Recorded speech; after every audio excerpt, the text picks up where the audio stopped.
Hi, how you doing? Justin here. Welcome to BC 104, which is the anatomy of the guitar.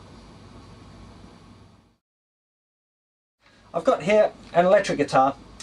Most guitars have kind of similar kind of features, so I'm going to use this one for now. If I think of something that requires an acoustic guitar, I'll grab one of those out. But so, the basic chunks of the guitar, if you like, we've got here the headstock, sometimes just referred to as the head. We've got here the long bit is called the neck, and this bit here is called the body. So you kind of got your body, neck and head. Pretty straightforward. So what about the other things? So the little things on the ends here that help keep you in tune are, funnily enough, called tuners or a tuning peg. So they're your tuners, tuning peg.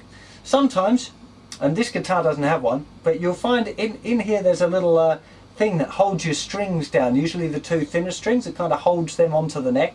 If you do see one of those, that's referred to as a string tree. But I can't have a little photo. I'll try and find a photo of one for the website so you can see one on the page.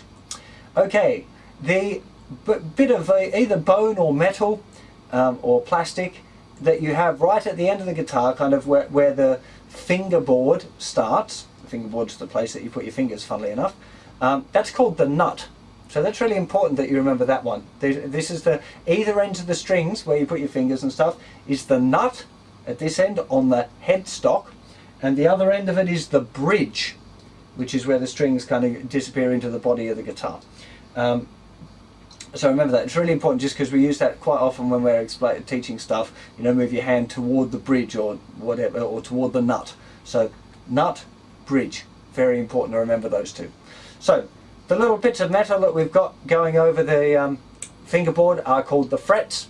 That's pretty straightforward. The shape of this piece, as I said, is just called the neck. You have marker dots, very likely to be either on the top of the guitar or on the front in the 3rd, 5th, 7, 9 and 12. You'll always have a double dot or some sort of different design in some other guitars that represents the 12th fret, because that's exactly 1 octave higher than the open string. Don't worry about that too much. Yeah, that sort of thing will come a little later. Okay, so once we're down onto the actual body of the guitar now, an acoustic guitar will just have the hole in the middle, which is called a sound hole, funny enough, where the sound comes out of. They still have a bridge. It looks a little different to an electric guitar bridge, but they still have a bridge. On the electric guitar, you'll notice these little things underneath the strings there. These are called pickups, and they pick up the sound. These are little magnets, and as the string wobbles around it interrupts the magnetic field around the pickup, and the pickup picks up the changes in the magnetic field and sends it off down out the guitar to the amplifier to amplify that signal.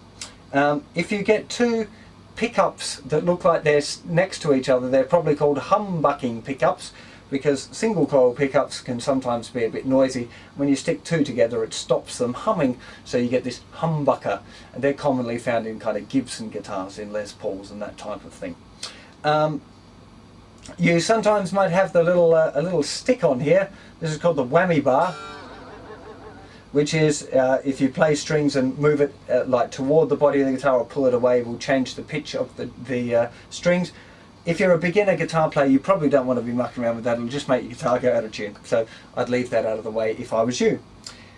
You'll probably have a couple of knobs if you've got an electric guitar. Well, hey, one of them will be volume, the other ones will be tone. Most likely for a beginner, you just want to make sure that they're all up all of the time. The volume control you could back off, but generally the tone controls, when you're starting out, it's a good idea just to leave them on full all the time until you understand what you might be doing with them.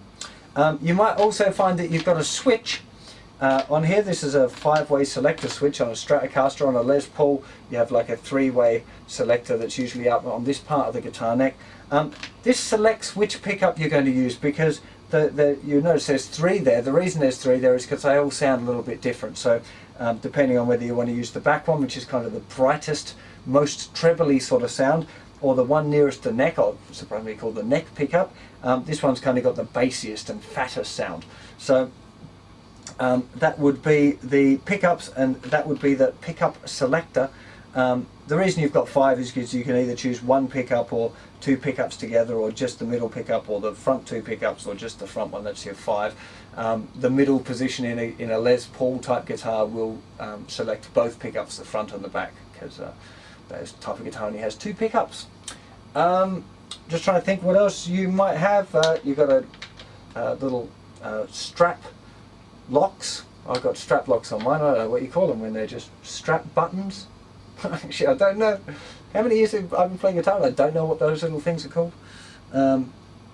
Okay, I think that's about it.